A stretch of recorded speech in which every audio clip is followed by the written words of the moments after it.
Hello, everybody. Good to see you today, tonight, this morning, wherever you are. I'm going to start again in the same way that I did last time. If you want to share a being, a plant, a weather system, a story, a myth, a tale that has arrived for you in the past day, you can type it into the chat as a way of introducing yourself. It's great to be here with you guys today. Oh, let's look at this meter. November fog, mealybug. I love mealybugs, porcupines, spider, oyster mushrooms, koala, orca, rats. Yeah, badgers, box elder, butcherbird, gold rain, quail, Japanese maple, red-shouldered hawk, owl. I just saw a red-tailed hawk.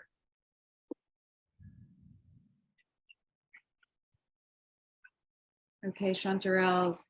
All right, today's session, let me just get this up, is called Myth Smooth. And it is inspired by a chapter in my upcoming book, The Flowering Wand, about spore gods that I know me and Josh have talked about on his podcast in the past.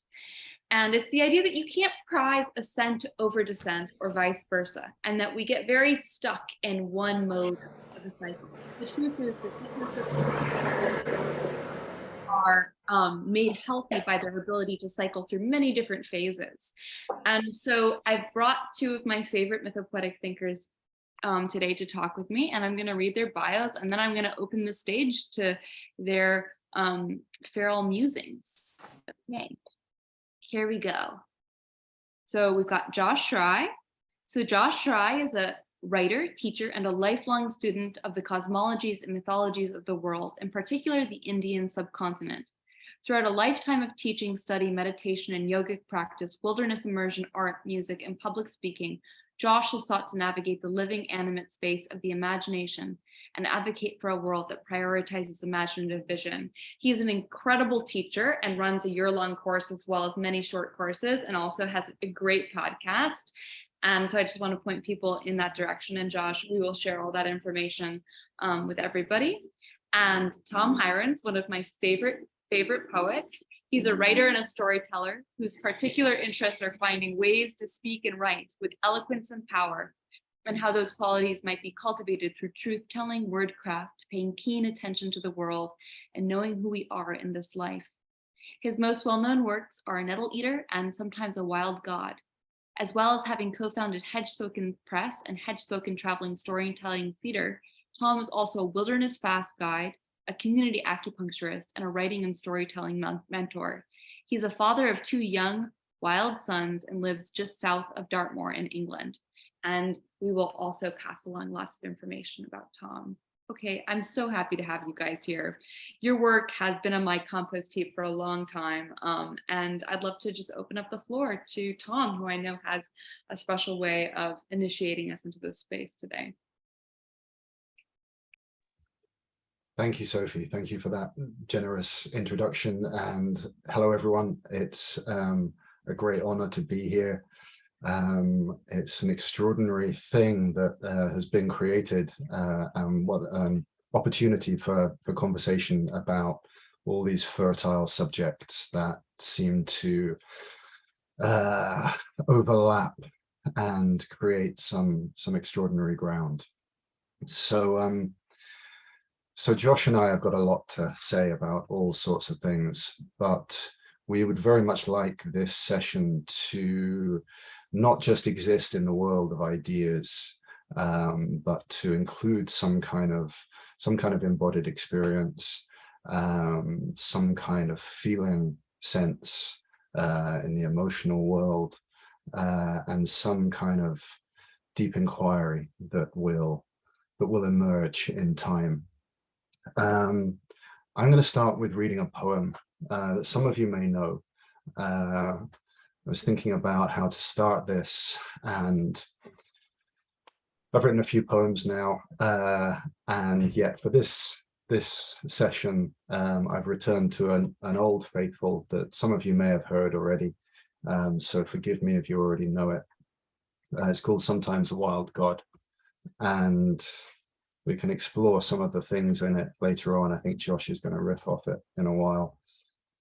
Sometimes a Wild God, I wrote this about 10 years ago now, whilst listening to Ukrainian music, sitting at my keyboard on the edge of Dartmoor, Daka Braka, for those who know it, and drinking Guinness. This is Sometimes a Wild God, and it's dedicated for the awkward ones. So all the awkward ones among us and all the awkward parts of ourselves. This is a good way to start thinking about how to listen to story, how to listen to poetry, how to listen to myth. Yeah, which parts of us are being spoken to. Anyway, that's enough theory. This is Sometimes a Wild God. Sometimes a wild god comes to the table. He is awkward and does not know the ways of porcelain, of fork and mustard and silver. His voice makes vinegar from wine. When the wild god arrives at the door, you will probably fear him.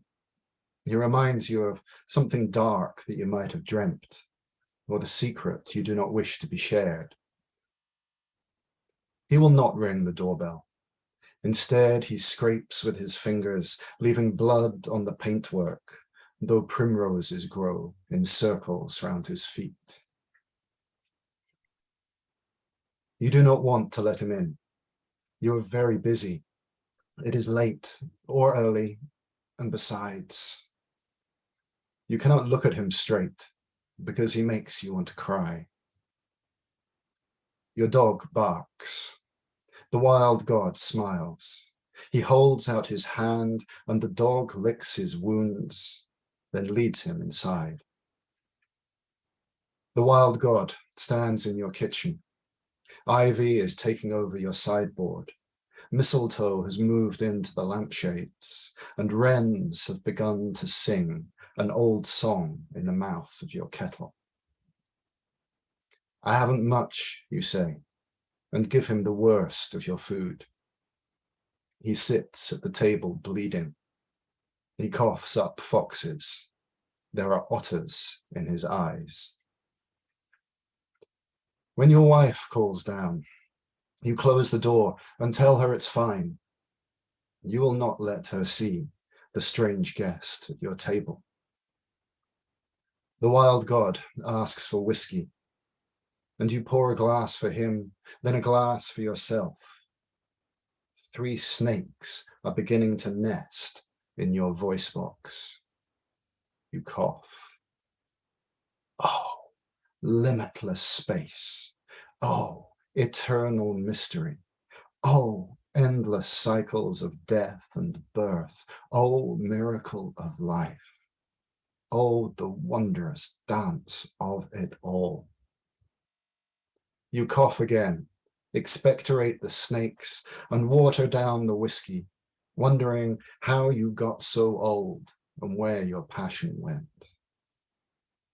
The wild god reaches into a bag made of moles and nightingale skin. He pulls out a 2-reeded pipe, raises an eyebrow, and all the birds begin to sing.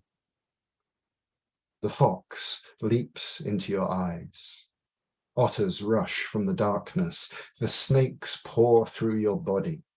Your dog howls, and upstairs your wife both exults and weeps at once. The wild god dances with your dog. You dance with the sparrows.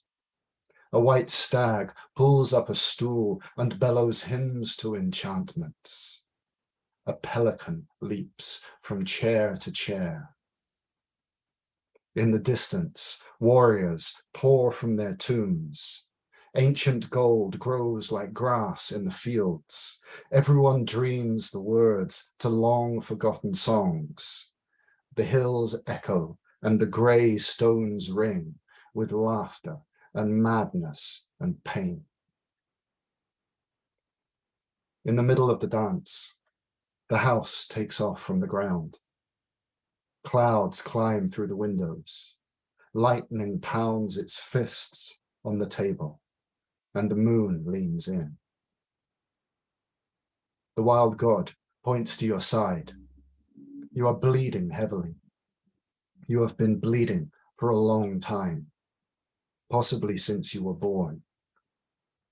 There is a bear in the wound. Why did you leave me to die? Asks the wild god. And you say, I was busy surviving. The shops were all closed. I didn't know how. I'm sorry. Listen to them. The fox in your neck, and the snakes in your arms, and the wren, and the sparrow, and the deer. The great unnameable beasts in your liver, and your kidneys, and your heart. There is a symphony of howling, a cacophony of dissent. The wild god nods his head, and you wake on the floor, holding a knife, a bottle, and a handful of black fur. Your dog is asleep on the table. Your wife is stirring far above. Your cheeks are wet with tears. Your mouth aches from laughter or shouting. A black bear is sitting by the fire.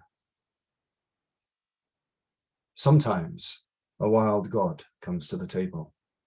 He is awkward and does not know the ways of porcelain, of fork and mustard and silver. His voice makes vinegar from wine and brings the dead to life.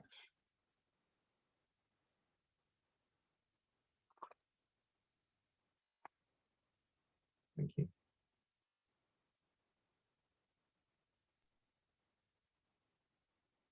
Tom, it's just one of my favorite poems of all time, but hearing you read it aloud makes it absolutely unbearable in the best way possible. I think it really does something that so much of modern literature and poetry don't do, which is it has texture, it has thorns and roots and beings that have names in it. Yeah, it's an Thank you. ecosystem rather than a single species. Thank you. Thank you for saying, Sophie. It's I don't want to talk too much about it, but yeah, it was a good day. It was a good day at the desk. And I'll talk more about it maybe later on. I'm kind of an apprentice to that poem.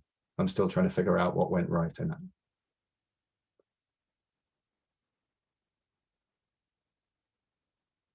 Josh, do you want to open up a conversation or an experience? How would you like to proceed? Yeah. Hi, Sophie. Thank you.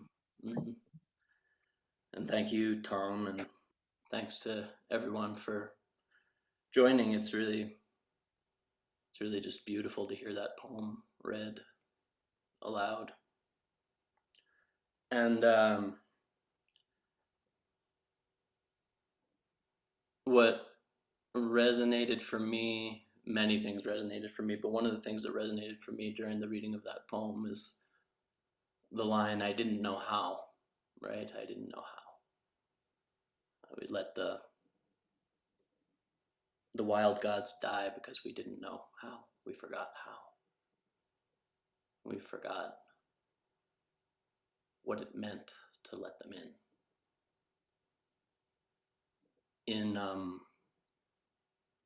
In ancient Greece, there were a couple of words that are kind of interesting in this regard. Panalepsy, to be seized by Pan. Nympholepsy, to be seized by a nymph. There was a cave of the nympholept in Greece where people would go, and if the acoustics were just right and the drumming was just right and the sounded incantation of the voices was just right, then they could be seized by a nymph. The word nymph etymologically means flow, seized by a flow. The word pan is related to acoustic resonance. Pan is the god that loves noise and sound. You can't worship Pan, they said, without sound. So to be seized by Pan was to be seized by resonance, to let the wild god in, right, was to acoustically reverberate with the world around us. And this reminds me of myths move, right? Myths move. The myth moves through the sounding chamber of the body. It moves through the lips. It leaves the lips and it moves the air. And the trembling air reaches the ears of the listener and it moves them. This is how myths move. So the air, the words that are being spoken right now come from where? What are they? They are reshaped air. And that air has been reshaped in the same harmonic configuration for generations and generations. So that I know the word resonance. How? I know the word resonance because someone spoke it and I heard it. And they moved the air in that particular way, and their mother moved the air in that way. And their mother and their mother and their mother and their mother moved the air in that way. So where do the words come from? The words are a primal resonance, and that primal resonance enters the ear of the listener. And in the right place and in the right state and in the right cave, one could hear the words and be seized by a flow, seized by a resonance. Right? The myths move. So that we can imagine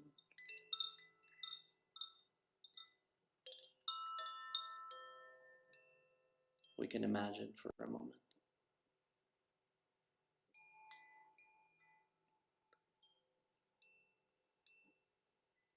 At one of the sacred prophetic groves in the ancient world, they strung bronze tubes from the oak tree.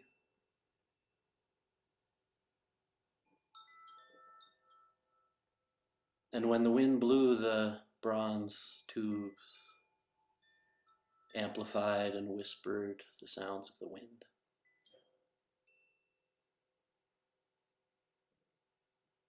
And they listened to the resonance. Some were seized perhaps by a flow.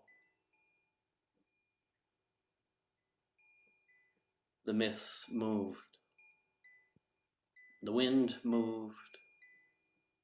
The bronze tubes whispered.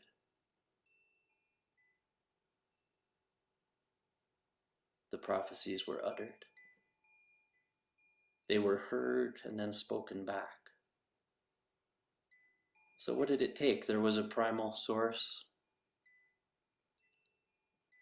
and that source was a configuration, a confluence, the wind, the oak, the tubes. And there was a listener who had hollowed themselves out so that they could hear the voices.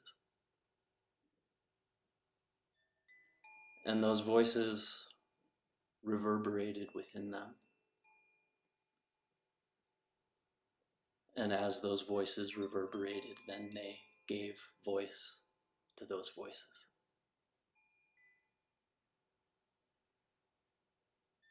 In the modern world, this has become something of the domain of awkwardness, but this was not always so.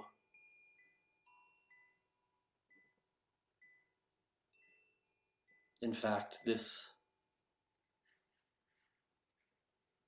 reciprocal cycle, this configuration, this confluence of listener hearing the voice of nature that moves, feeling it resonate within them, and then uttering it back, lived right at the center. So that these resonances then formed the resonances that echoed and reverberated throughout the ritual. And in the sung hymns back to land, and a great reverberation between the sung hymns of the people and the land, and the animate beings of the land, And the people heard the songs of the land, and they sang it back to the land, and then the land responded with more songs.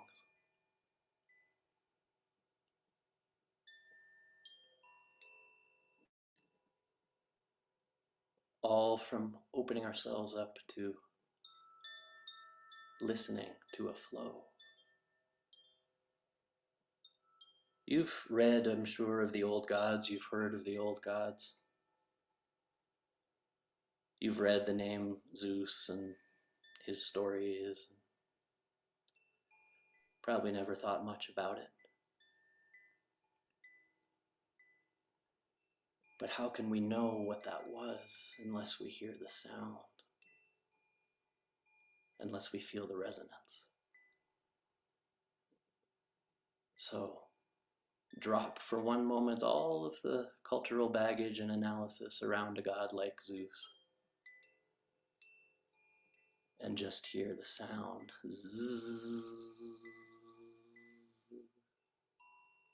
Zeus. And then a little part of us remembers that Zeus was associated with lightning. Lightning and life. Zoology, Zeus. Electricity, Zeus. Lightning and life. And then we hear it all of a sudden in the sound. Zzz. If you want to make the sound, you can. The sounds are meant to reverberate in the bodies, to be felt in the body. So we're used to a certain way of listening. We're used to a certain way of analyzing. We're used to listening coming from a certain place in our body, a narrow few centimeters. And I'm inviting here something very simple. To wake up the ancestral faculties of listening. Whatever that means for you today. There are ways to do it, there are techniques to study. But what does it mean for you today to wake up the ancestral faculties of listening?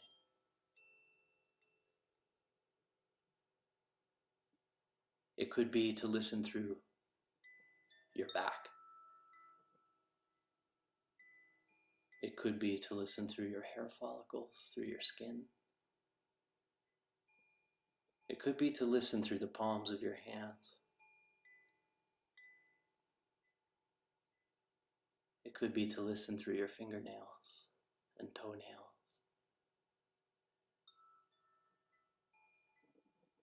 It could be to listen through the house plant that is on your sill.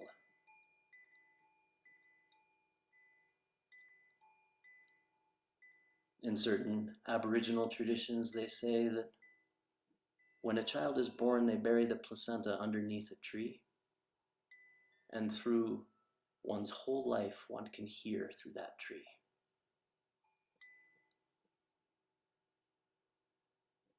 Wake up the ancestral faculties of listening.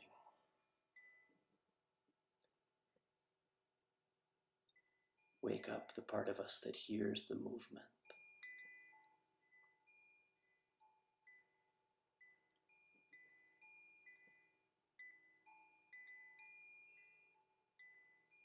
So when the storms would come on the top of Mount Lycaon, and they would build the great fires and dance amidst the thundering booms and sound the drums and invoke the sound Zzz, Zeus, and offer hollow tubes of fulgurite, which is sand that has been blasted by lightning into hollow tubes, and is the body of the ecstatic practitioner itself, because the journey is to become a hollow tube for lightning to pass through. The journey is to become a hollow tube for lightning to pass through. To wake up our faculties of listening, to feel that primary reverberation,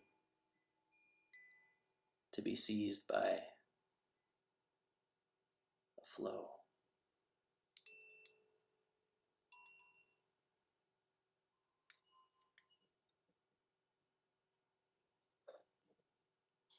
So, one of the tried and true practices in ancient Greece was to go to a cave where there was an underground spring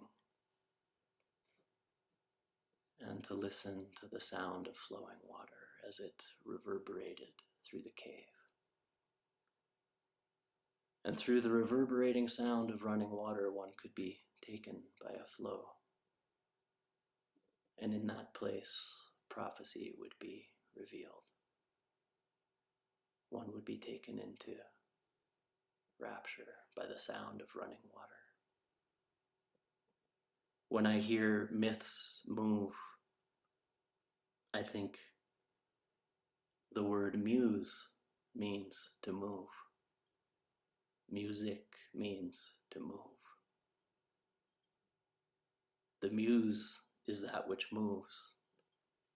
The muse is Kundalini. The muse is the movement of that lightning force of life.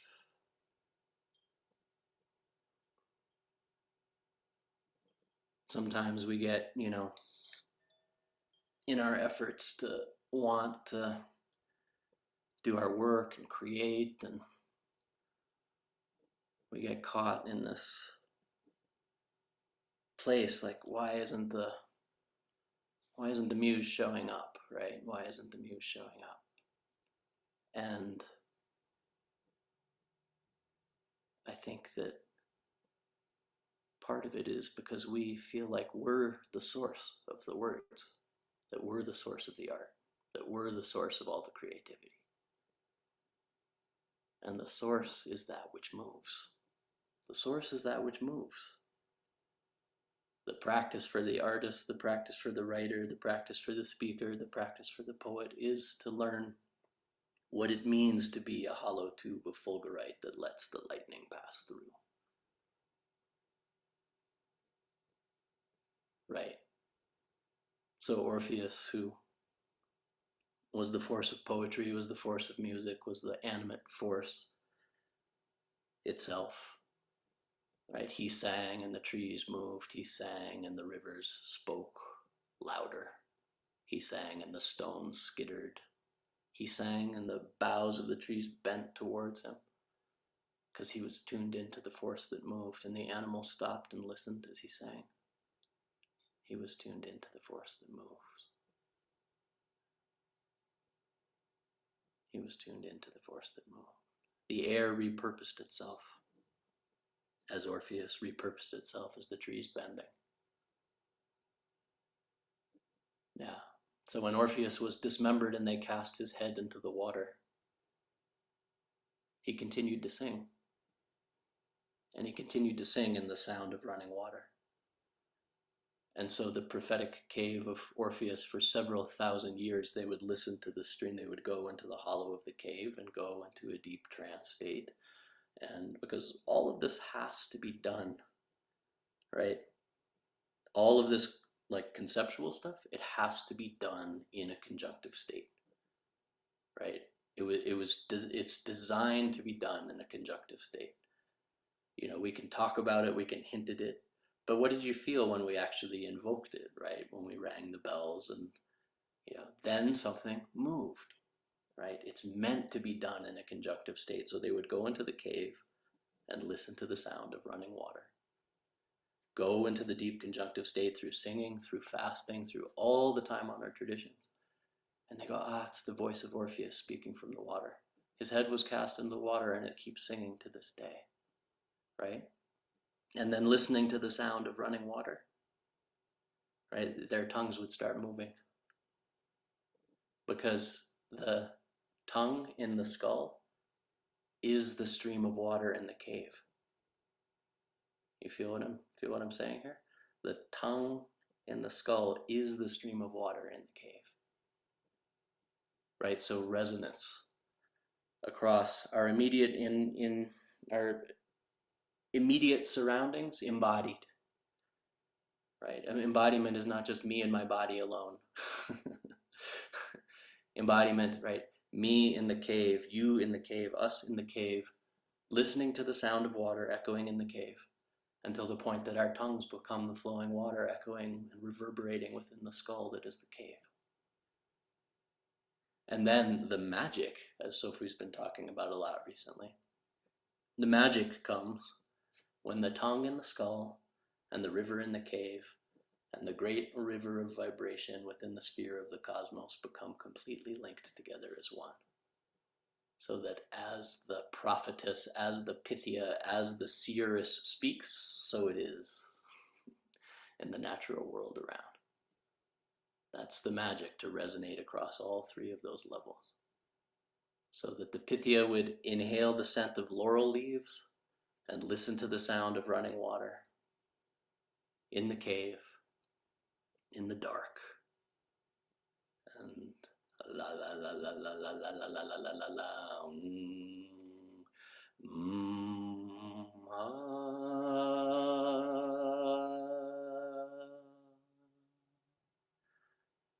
and start to invoke along with the sound of running water and sing with the sound of running water. So here's something to try.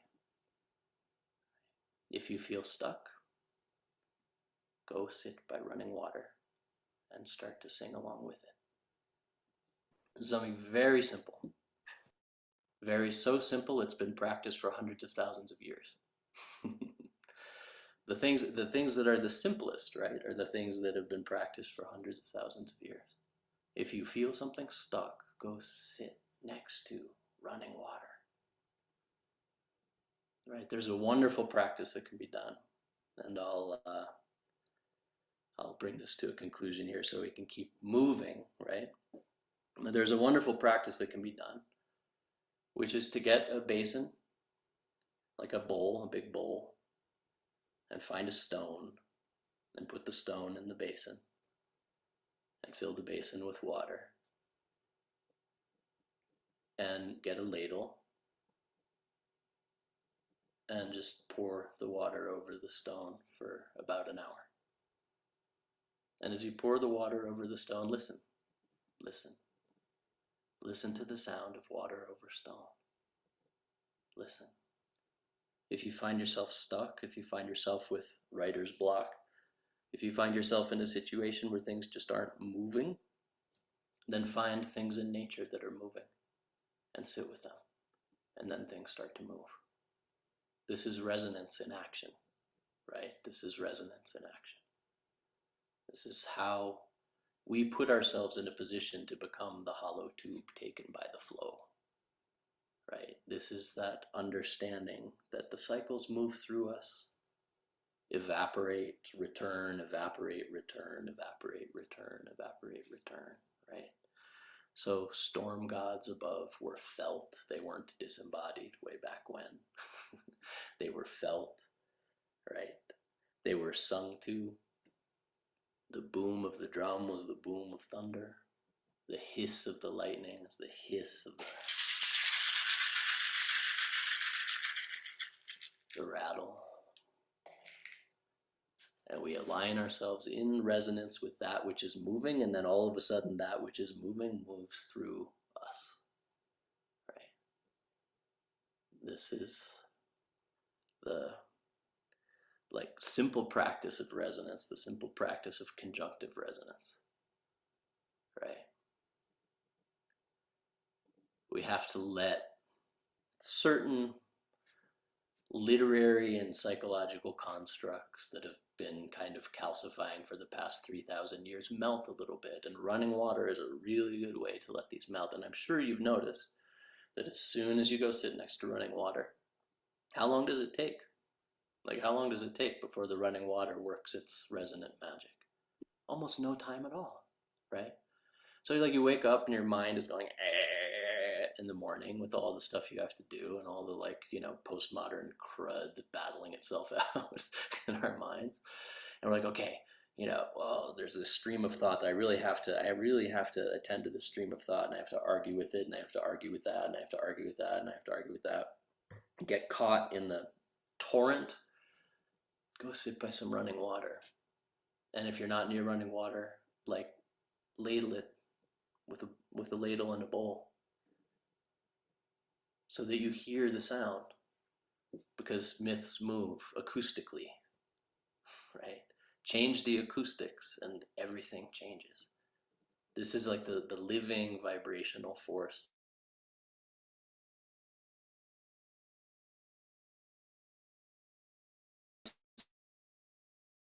We lost you for a second, Josh. You've frozen. There was too much flow. He's flowed off. He's flowed off.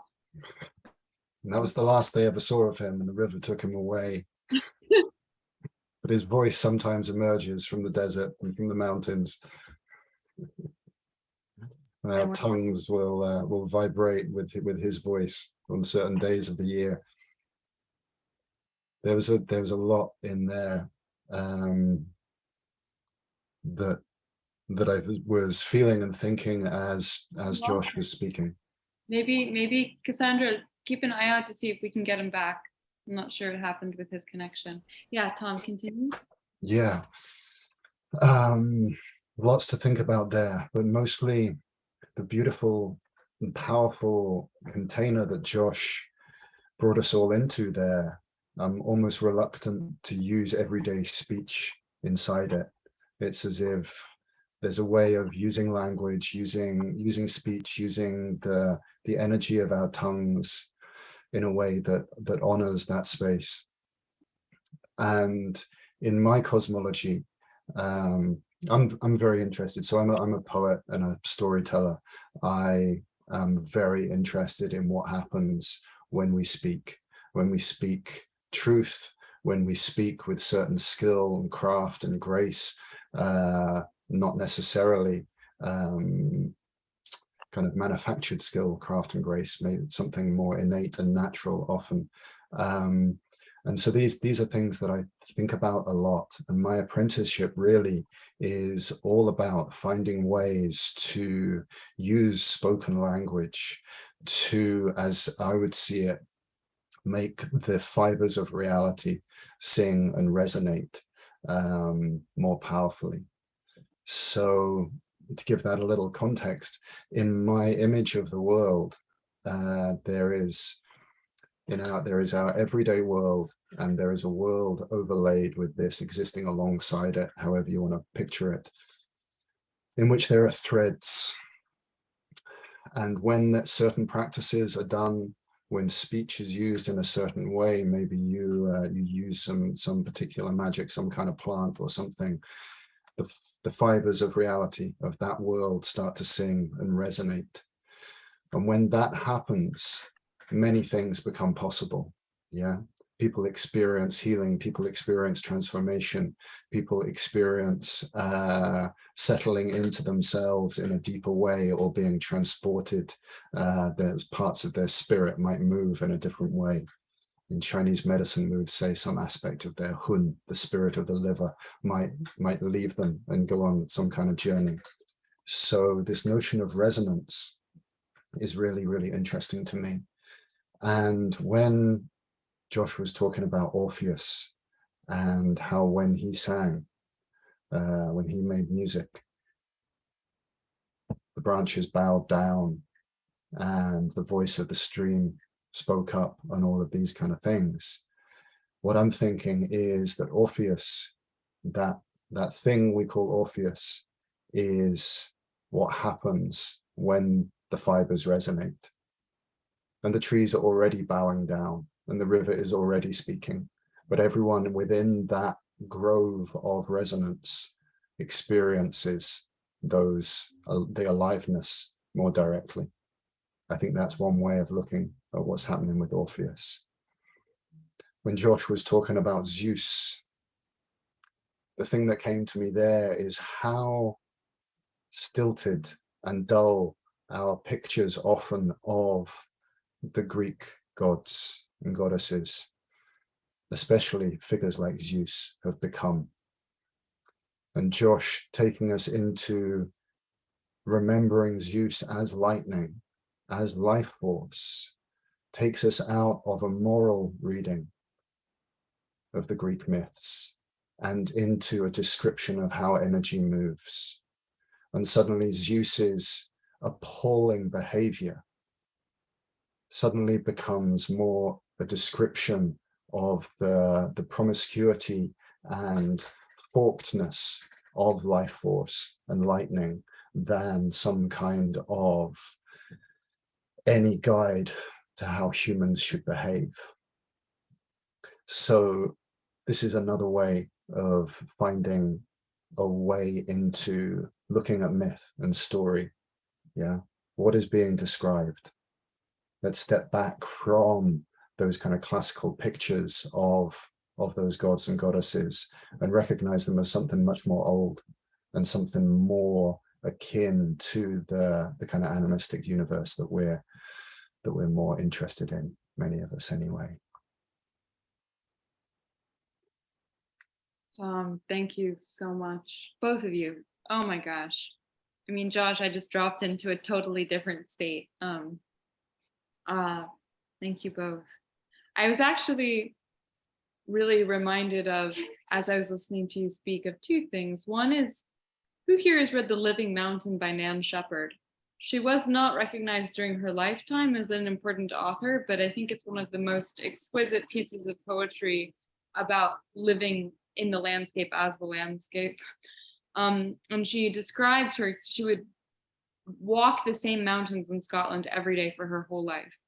And she talked about this experience of walking and listening and being, and it would take about, I think, like a day. And then she said she would walk the body transparent.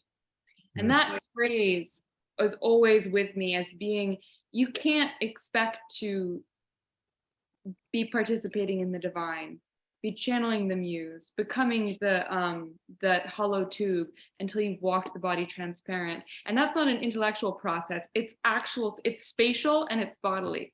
It involves listening practically with your whole organism and moving your organism. And so I was thinking about how opening yourself up to flow involves also actually flowing.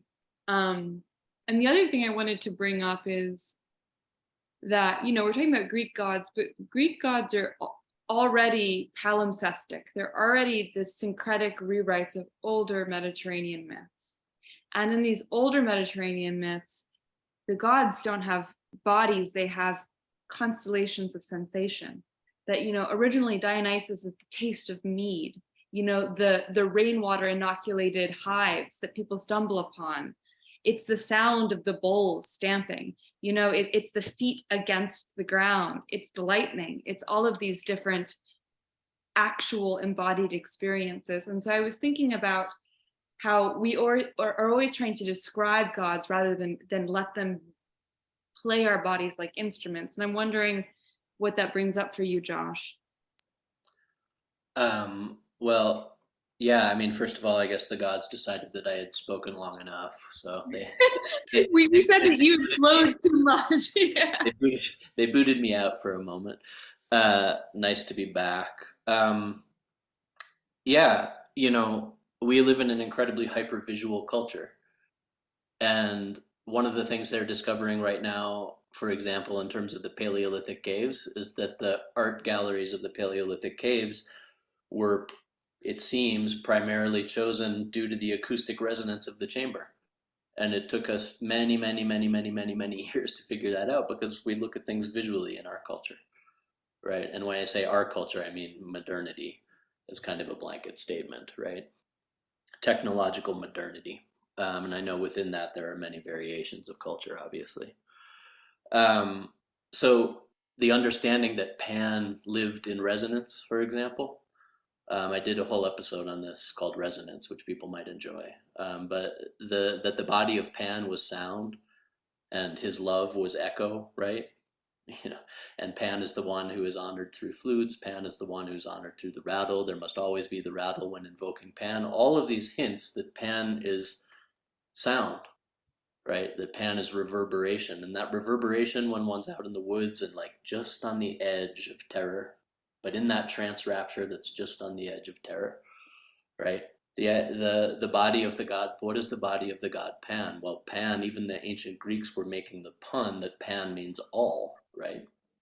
The body is all. The body of Pan goes from the hoof prints in the mud to the stars up above.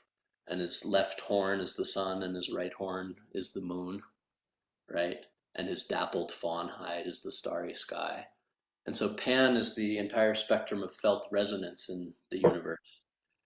And then, then we get this notion that came around, around the time, a little after the time of Jesus, that Pan had died, right? Well, what had died was resonance, our ability as individuals to feel, like, again, in the poem that Tom read, I didn't know how, right? What had died was resonance, because the Christian church made the intermediary level, the daemonic level, the level of intermediary resonance between us and the vastness, illegal. Right? You can't feel it in your body, right? It only comes from an outside force. So Pan, the all, the ability for us to resonate with the cosmos around us, right, is, the old gods invite us through their sonic configurations, through their felt resonances, through the rise of hair on the back of the neck, right? So many of the myths of, like, the shapeshifter have to do with the bristling hair of the neck in trance. Right? The bristling hair, the neck hairs of the lion, the transformation into the lion, all of this was felt in bodies, and the gods are descriptions of things that were felt in bodies, right? So, like, to feel something as simple as the resonance that exists between us and the larger world, like, even those of us who have, like, a sense of, like, oh, I want to deepen my reciprocal relationship with the more than human world, which is kind of a very commonly heard sentence these days. Well, how do we do it? We go into the woods and we're still looking mostly with our visual field, right? So some invitations, like, if you go into a grove, if you go into the forest, try navigating it acoustically. And many of you probably already do this, but try navigating it acoustically. See where the sound leads you instead of where the visual path goes. See where the sound leads you. And then if you come to a place that it has particular sonic resonance to it, think about where the most sensitive parts of the body are. And for example, if you can't hear the voice of the more than human around you, lift up your palms like this. Put the sensitive parts of the skin, right?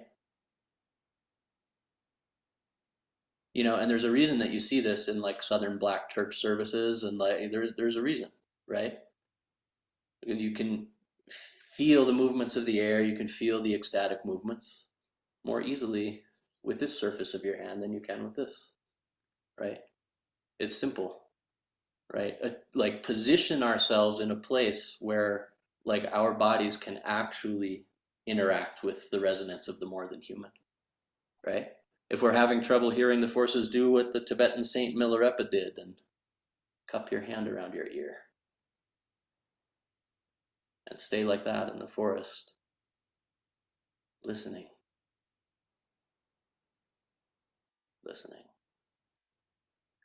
We have to find ways, I feel, to take this all to the felt immediate.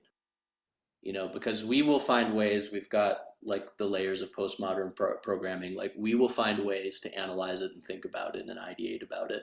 And you can have wonderful conversations about it. But we have to find ways to take it into the felt animate. And those ways are tried and true, and those ways are very, very simple. Right? Very, very simple. So Sophie, the resonance, feeling the bodies of the gods through their reverberatory resonance.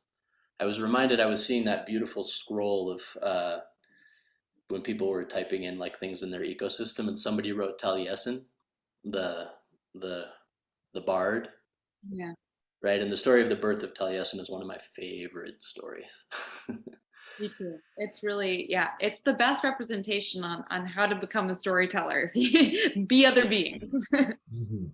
Yeah, stir for a year and a day, and then crack, and the cauldron bubbles over, and the shape shifting happens, and all the forms of the goddess chasing after him, and then he's swallowed. Right? We have to be swallowed at a certain point by the great hand of the mother. He's swallowed by the hand of the mother. He condenses himself into a single point, that single point in trance rapture of the devotional poet, right? And then he's swallowed up, digested in the belly of a hen, and then takes root in the goddess's belly and is born with a shining brow, Taliesin. Yeah. Born with a shining brow, and what does he say, though? The very first thing he says, I am Taliesin. I sing perfect meter which will last until the end of the world. And then he goes on this whole list of like what he knows. And the first thing he says is, I know why there is an echo in a hollow. It's the very first thing he says, giving us a like transmitted glimpse into the heart of what it is to be a bard, an instrument, someone who is in reciprocal relationship with the animate, right? The very first thing he says is, I know why there is an echo in a hollow. I have studied, like, to me, that is saying I have gone into the reverberatory resonant spaces, and I have sung back. I have heard and I have sung back. I have heard and I have sung back. Right? So this is like this for many cultures this is the human role. This is what we're here to do. We're here to listen and sing back, listen and sing back, listen and sing back, over and over and over and over and over again. Yeah. So. Mm-hmm. Yeah. Oh yeah. Can I just jump in, because talk about Taliesin is always particularly exciting for me. And I was reminded of it when you were talking about Orpheus as well, because with Taliesin, we have a kind of legendary Taliesin, these amazing stories of his birth and these incredible utterances that he comes out with as he emerges from his gestation and the river where he's found. And then we have poetry in the Welsh tradition, as I'm sure you know, Josh, and many of others of you will also know, that are attributed to Taliesin. And scholars for a long time were trying to figure out, which was really Taliesin and which was, just stuff that Taliesin was said to have written. And what they understand now, and is kind of obvious to to most of us, is that there's this tradition of the Welsh bards or the Welsh poets being seized by the spirit of Taliesin and writing poetry or speaking poetry that comes from the same stream as Taliesin, or comes from the stream, or is Taliesin speaking through them.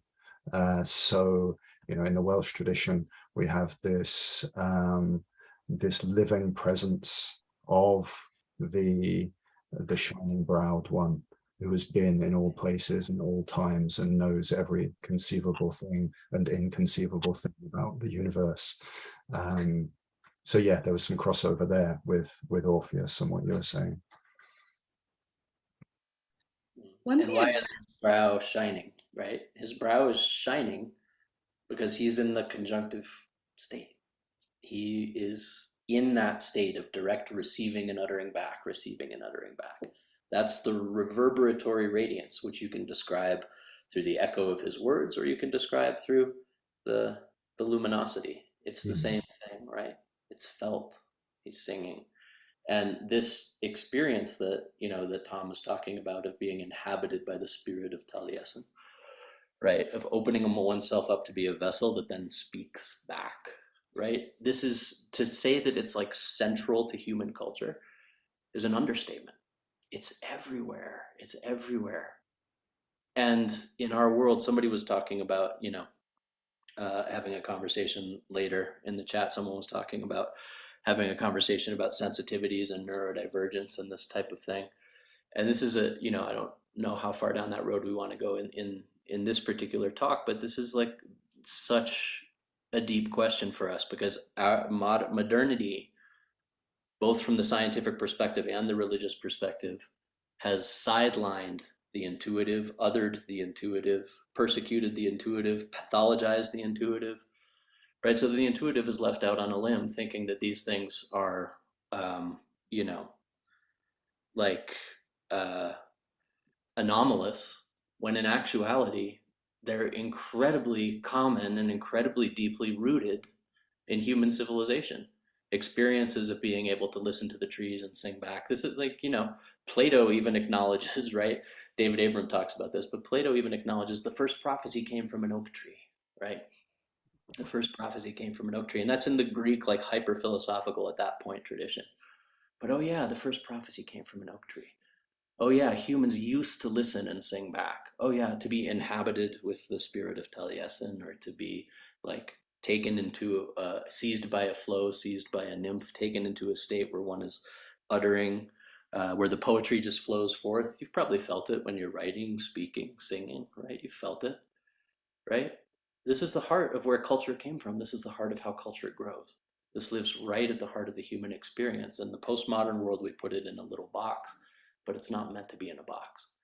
It's meant to be the acknowledged heart of what it means to be alive.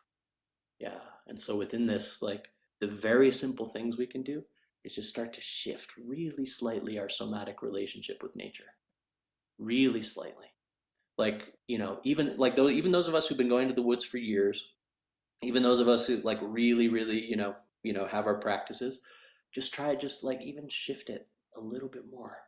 Like, oh, today I'm going to be led by the river. Today I'm going to be led by the sound of the water. Or, for example, if I want to hear more acutely, like I said, you can do this. You can also grow imaginal fir and walk through the forest that way. Really, try it sometime. Try it. Grow imaginal fir. Like, go out into the forest, grow imaginal fir, feel it. And I don't mean just kind of picture it, like feel it. Grow imaginal fir and walk through the forest as a bristling being. Grow horns and see how much more you can hear with a set of imaginal horns. Try it. Yeah. It's an invitation to just shift some things somatically in our relationship with the natural world. Yes. Just as you're speaking there, Josh, talking about that notion of the first prophecy coming from an oak tree, that makes me kind of step a few years back to that tree in which Lilith lived, that Gilgamesh cut down for Inanna to make her throne out of, and that exiling of Lilith to the desert. That moment in cultural history when that great force that was Lilith was exiled, seemed to have some resonance with that sidelining of the intuitive and the unspeakable. But I also wanted, just before, I think we're going to have a break soon. Yeah, we are. Yeah. Can I just reference quickly a couple of things? You were talking about water and the sound of water earlier, Josh. And in the Scottish Highlands, you may have come across this, Sophie, I don't know. There was this practice, and I don't actually know how to pronounce it because I've never heard the word said, but I've known the word since I was a child, because it used to be how my stepmother would test whether the Chambers Dictionary was still any good. She would look for this word in it, just Taghairm. It's a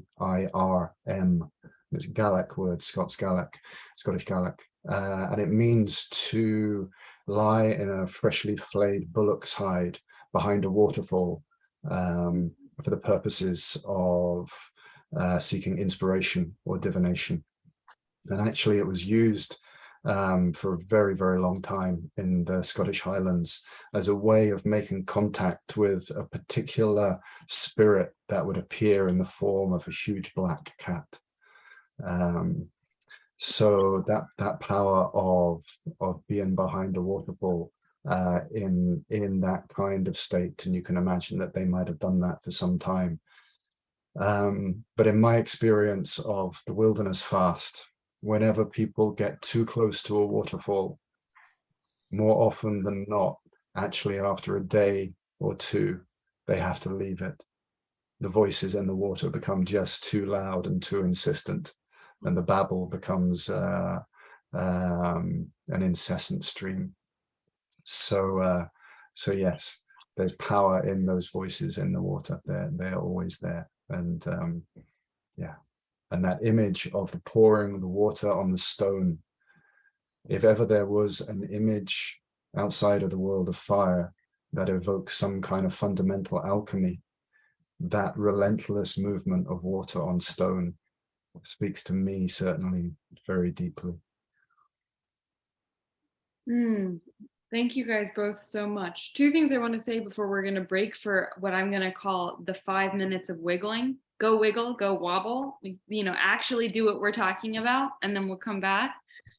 Two things I want to reflect on. One is we've been focusing heavily on Greek myth, but Greek myth is actually composed mostly of palimpsestic rewrites of earlier Bronze Age nature reverent participation based cultures that had existed for thousands of years. And Josh really covers this in his podcast, and I cover it. So I think there are people who think we are uplifting Greek myth.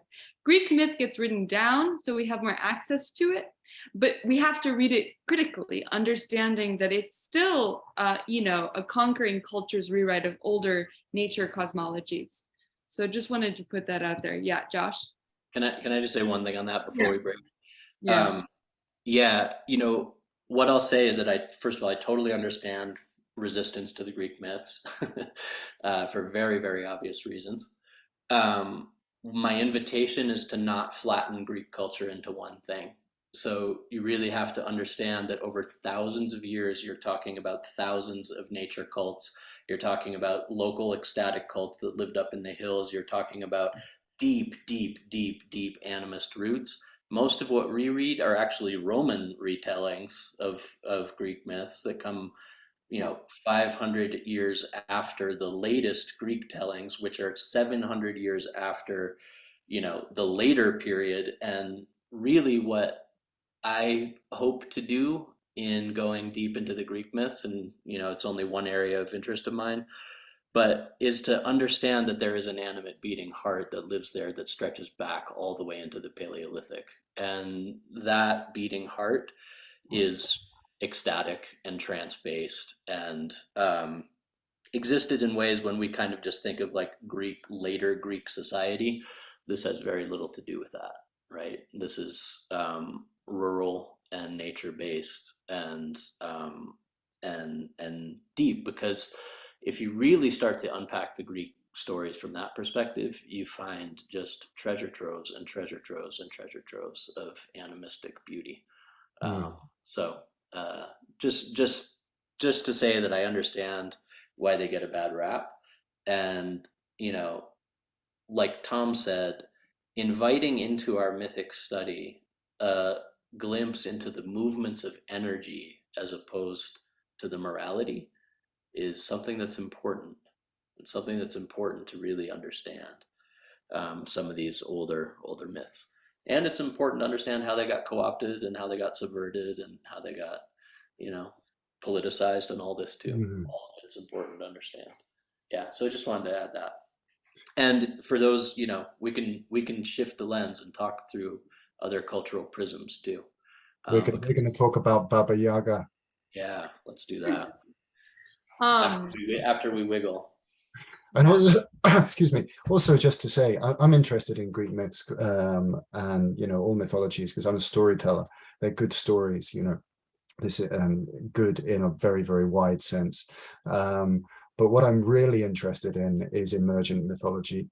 You know, what is the cosmology that has come about in my life? What are the gods of my inner world and outer world?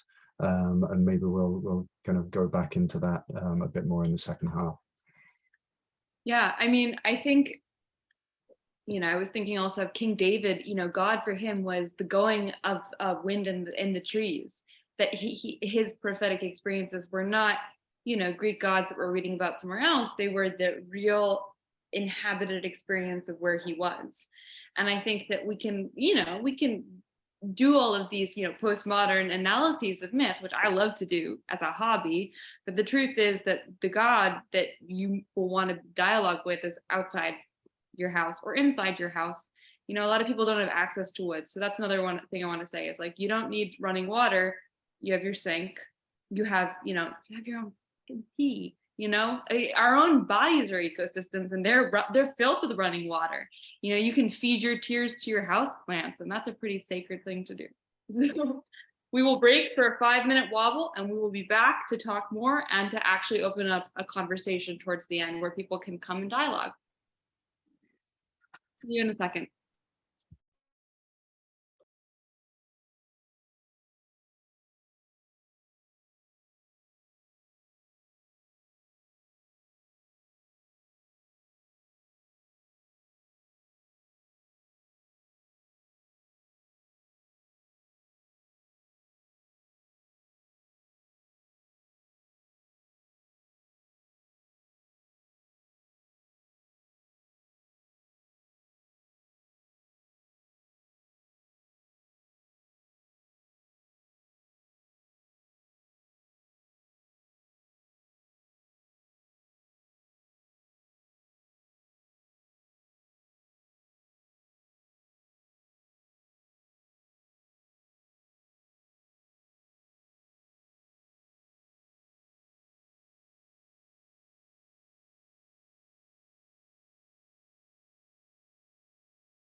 Here we are. Hi, Tom. Hello. I like your yellow cup. Oh, thank you very much. Hi, Josh. Hey. Here we are. So I say that we weave until about 1:40, and then we open it up to a wider array of voices. Sounds good to me. Josh, Tom, who wants to start? Who wants to throw us into the flow? Well, when Josh was talking about Taliesin, he was talking about the moment in which Taliesin, in his kind of earlier form, is consumed by this black hen that the character Ceridwen transforms himself into. And these moments in story and myth are always particularly potent ones, and they're particularly fascinating to me. And when I was involved with the Dark Mountain Project about 10 years ago, doing storytelling at their festivals, I would often get asked, is there one story that has some resonance or relevance to these particular times of systems collapse and mass extinction and all the rest? And I would rack my brains trying to think of what might be useful, what might have some, not necessarily answers, but some questions that we could inhabit. And so eventually I found a story that and been telling it for a few years, which was a Lithuanian story. And Lithuania is a fascinating country, and culturally and mythologically, it's very interesting. And this story has something in it that I would just like to bring. And so I'm not going to tell the whole story because it takes about 2 hours, but we have got like 10 hours for this session, haven't we, Sophie? Yeah.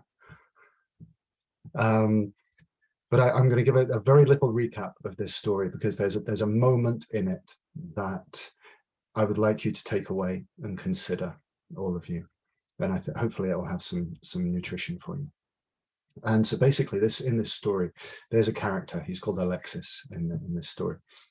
And he's a prince, and he grows up in a castle. He doesn't have any brothers or sisters, but he finds out that actually he has 3 sisters who are hidden away inside the castle. And with the help of a raven, he discovers his sisters, and immediately upon finding them, they're taken away by a dragon in the form of a whirlwind, sweeps them up, takes them away. He's thrown out of the castle and goes off on this journey out beyond the castle walls into the world. And the first thing that happens to him is that he meets an old woman in her house and explains that he's off to find a dragon, and she recognizes that he's in no fit state to fight dragons or find princesses. So he works for her for a year, and she gives him a ball of string to follow.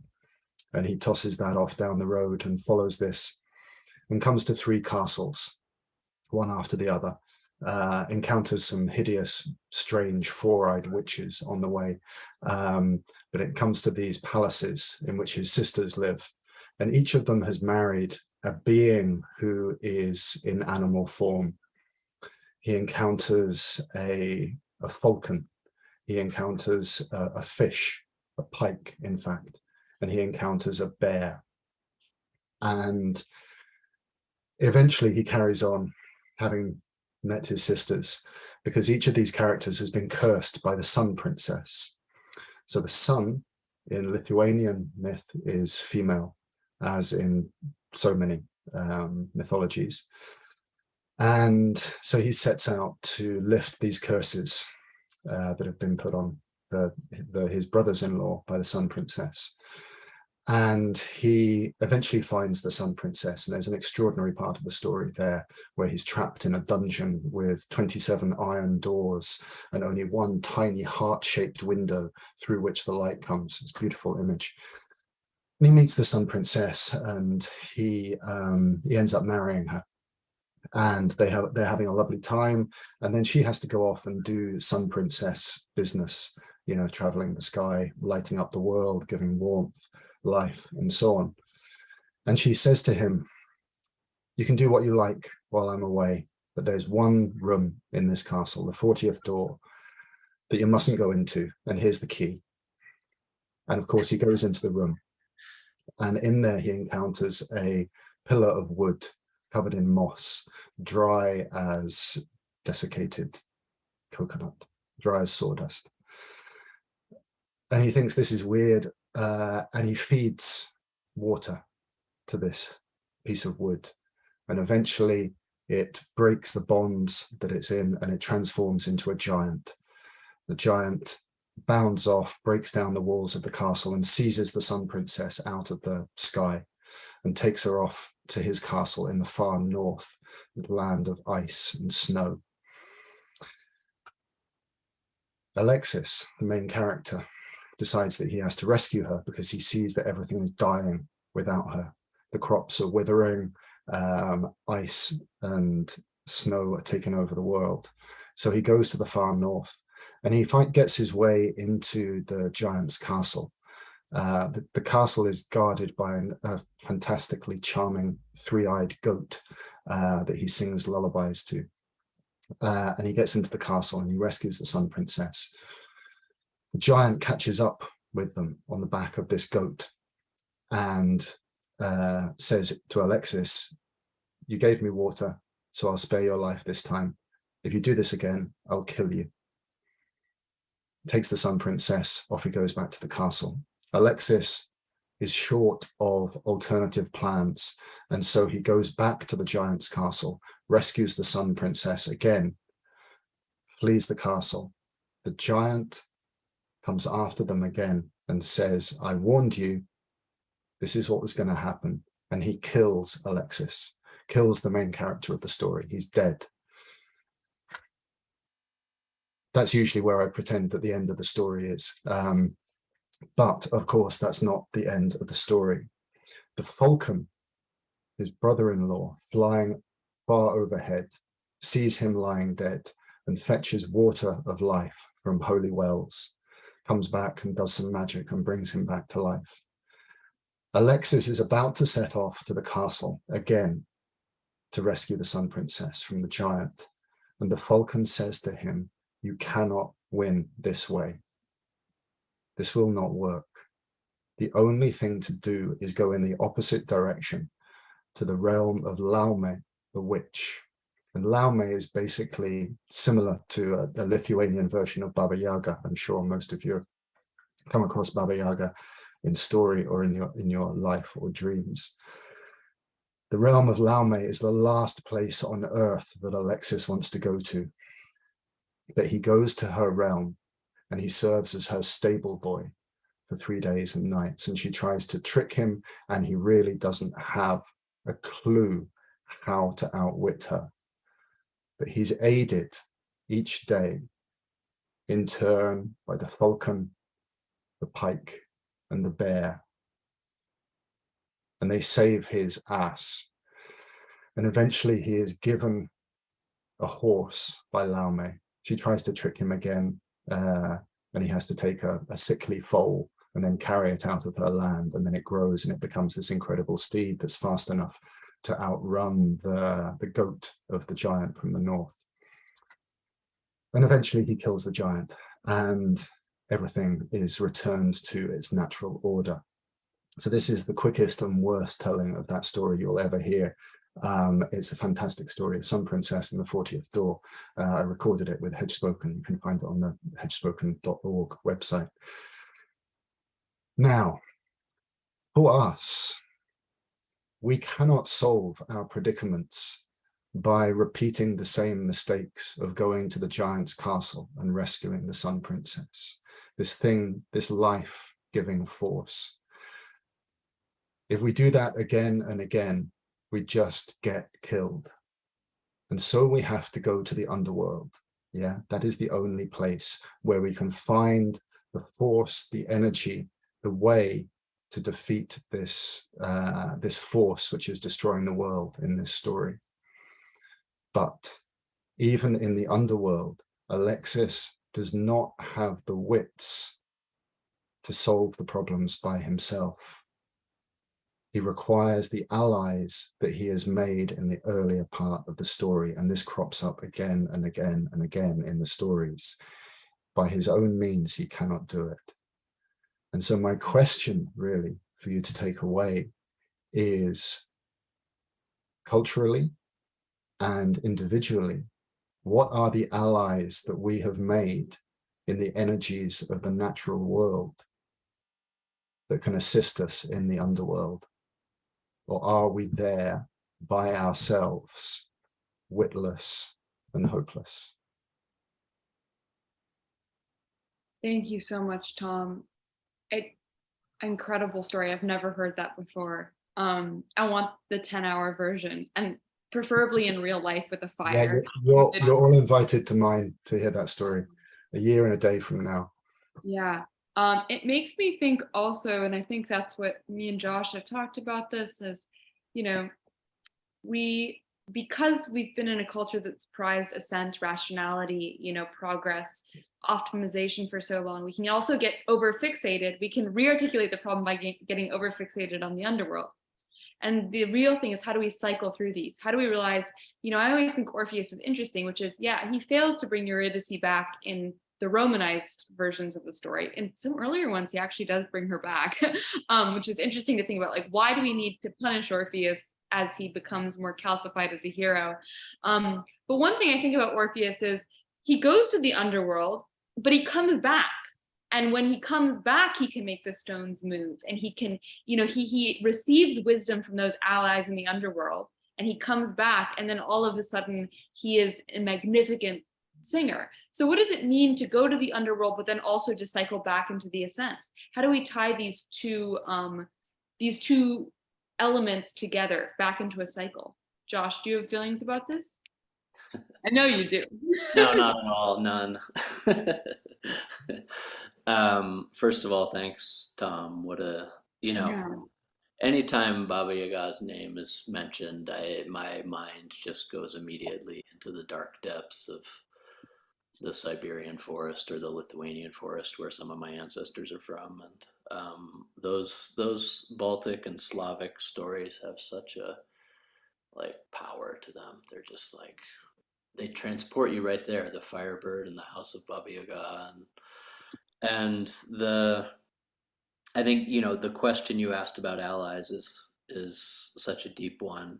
And for me, I like to feel myths on the individual somatic level, and then feel them on the communal ecological level, and then feel them on the cosmic level. And so my heart mind was racing as you were talking, kind of across all these different levels. One of the things I felt is okay, what ways, and this is going to spiral to Sophie's question too, um, like what ways do we continue to reenact the same heroic upper world journey over and over and over and over again? And I see this, I see this a lot in terms of modern activism and our kind of desperate sense that we need to get something done immediately, and the effect that our urgency has in sometimes recapitulating the very cycles that we're trying to dismantle, right? And I think this is it's a very deep topic because all of us feel that urgency, but it's not always true that we're going to affect the deep, long-lasting change that we want to affect by I got to get things done, I got to get things done, I got to save the world, I got to engage in a 4-hour internet back and forth, right? I've been doing that over and over again. I've been engaging, and then we look at what are we are we rescuing the Sun Princess, or do sometimes we need to just collapse, and sometimes do we need to throw ourselves on the banks of the river and say I don't have the answers? And I've done some episodes on environmental grief, and I know that there is an experience that's resonating with a lot of people right now, which is just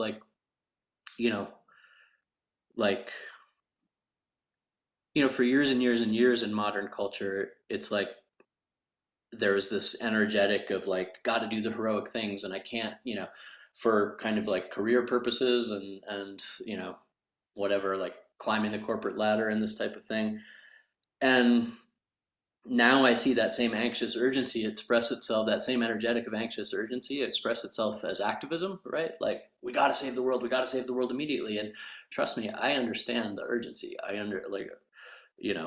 I worked as a full-time activist for years, and I understand the urgency, but it's interested to see the same kind of what I would call upper world rationalized, we're going to do this, and here's how we're going to do it, and here's how and the truth is, with the problems that we're facing, we don't know what's going to happen, and we don't know what the outcome is going to be. And to dwell in that not knowing space is not comfortable, but sometimes that's when the allies arrive. Because the allies don't tend to arrive in the myths if we've got it all figured out and we know what to do and we're the ones who are dictating all the shots and here's how we're going to do it, and you know, here's how we're going to get there, and the experts say this about how we're going to get our way out of this and this and that.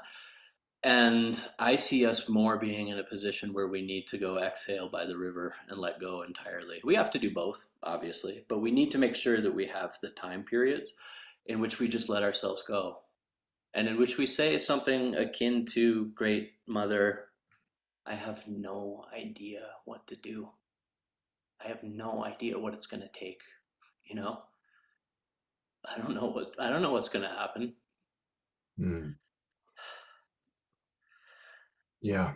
And when we let ourselves just collapse like that, you know, and then the falcon can rush to help us, or, you know, Vasilisa's mice or sparrows can rush to help us. People know what I'm talking about, the story of Vasilisa in the house of Baba Yaga, right? Then we open ourselves up to the rhizomatic communal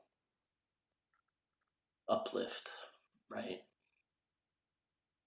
That takes us to that meadow in the morning where we can start to go,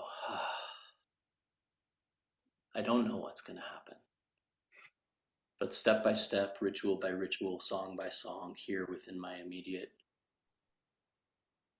collective community, we can start to build a resonance.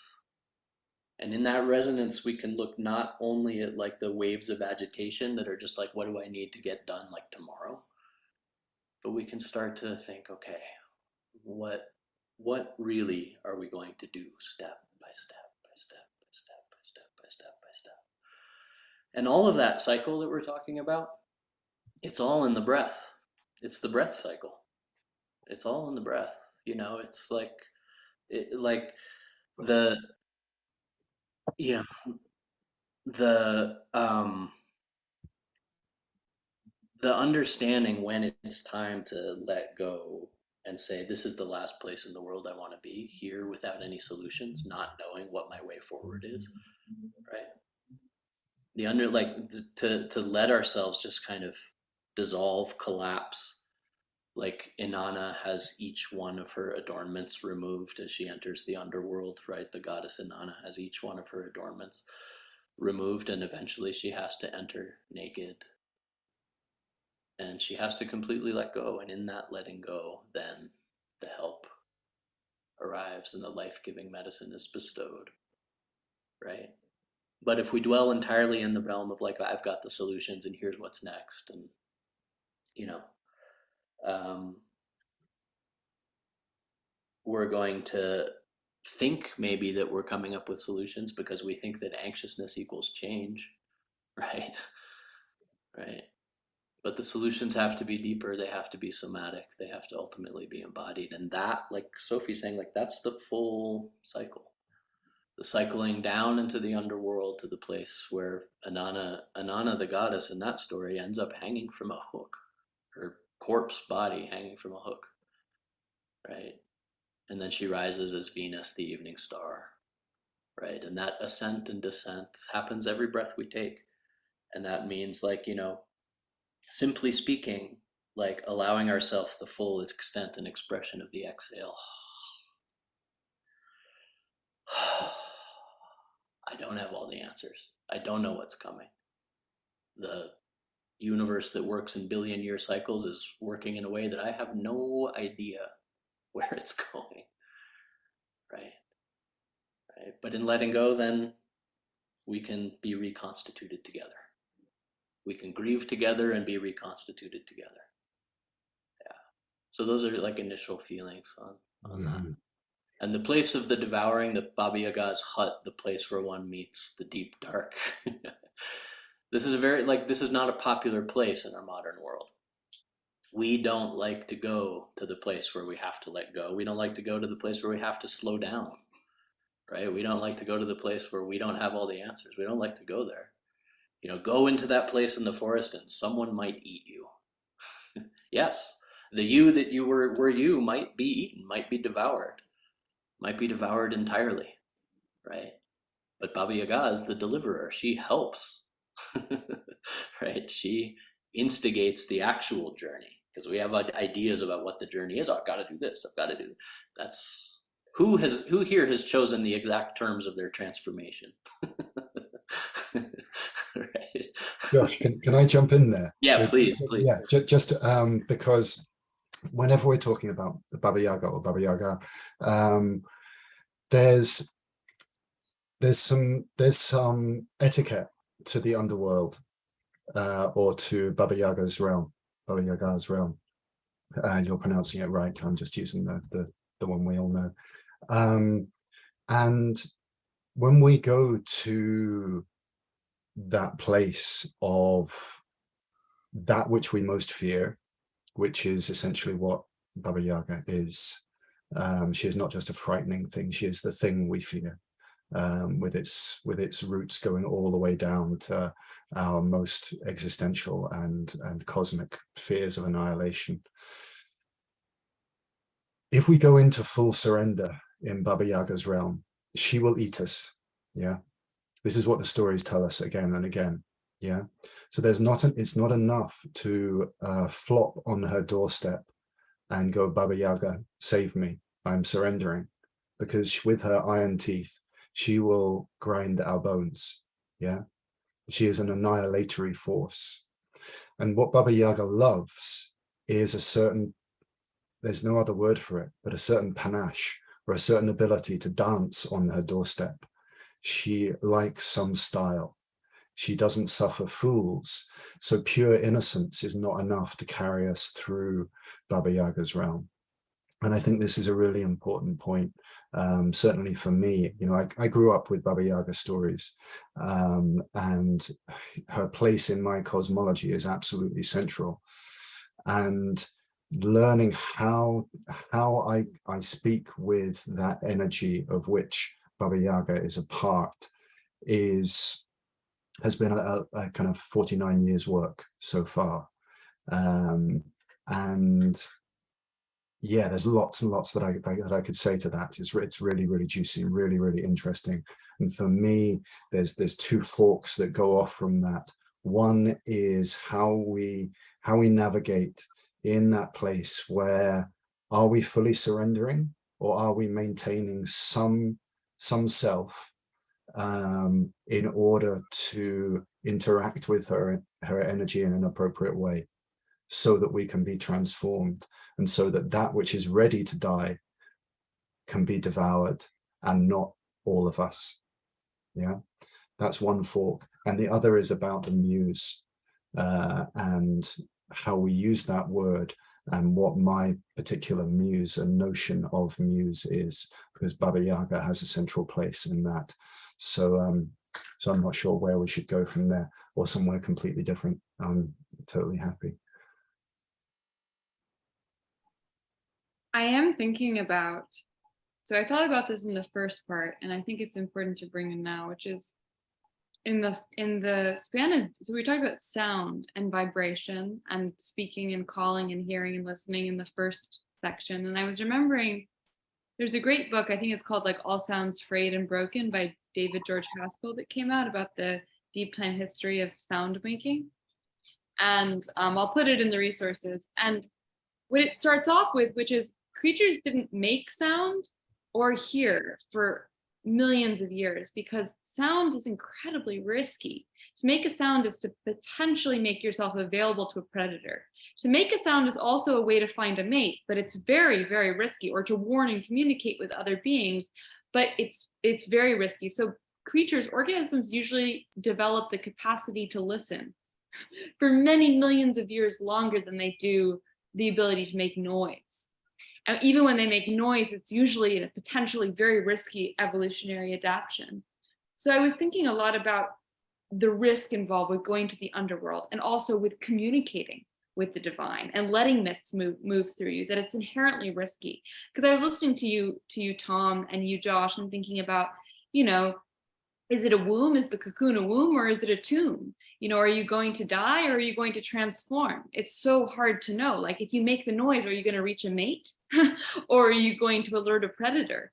And I think right now, as we begin, we need to complicate ideas of safety, that participating in this energy that has the potential to transform us and to weave us back into more interesting dialogues is also incredibly dangerous work. Like, really dangerous work. It means acknowledging that we are prey, that we're part of a world that could view us as food, and that in order to navigate that, it goes back to what you were saying, Tom. It's not about passivity or naivete. It involves some trickery and some dancing, some actually like physical style. Can I say one thing on this, and then I wanna hear what Tom has to say about Baba Yaga and the Muse. Um, so the story of Inanna, her descent to the underworld, and the 7 ornaments that she puts on and then are systematically taken off is a very interesting one in this regard, because she adorns herself before she goes. And the adorning is the key part of the journey. So she doesn't go with nothing as a total innocent. The story of Percival has a lot to say about this too. She doesn't go as a total innocent into the underworld, kind of to build on what Tom's saying, right? The tools that she builds up in the upper world, the helpers, the adornments, you could call them, because in her case, they're literally adornments. The adornments, whether those are like repetitive ritual practices that we have, right? Or whether those are good ways to, from an animist perspective, keep energies that we don't want in out and allow energies that we want in, right? Like the adornments, the helpers that are gathered are absolutely essential to the journey, because when those adornments are then stripped from her, it's not a total, even though she takes the form of the corpse on the hook, it's not a total surrender, because she's put in place the very things that are then going to take her up from the underworld. So what I relate it to is this. Have you ever been taken on an underworld journey at one point in your life that was like more than you could handle? It was just like, like you didn't have those adornments in place, right?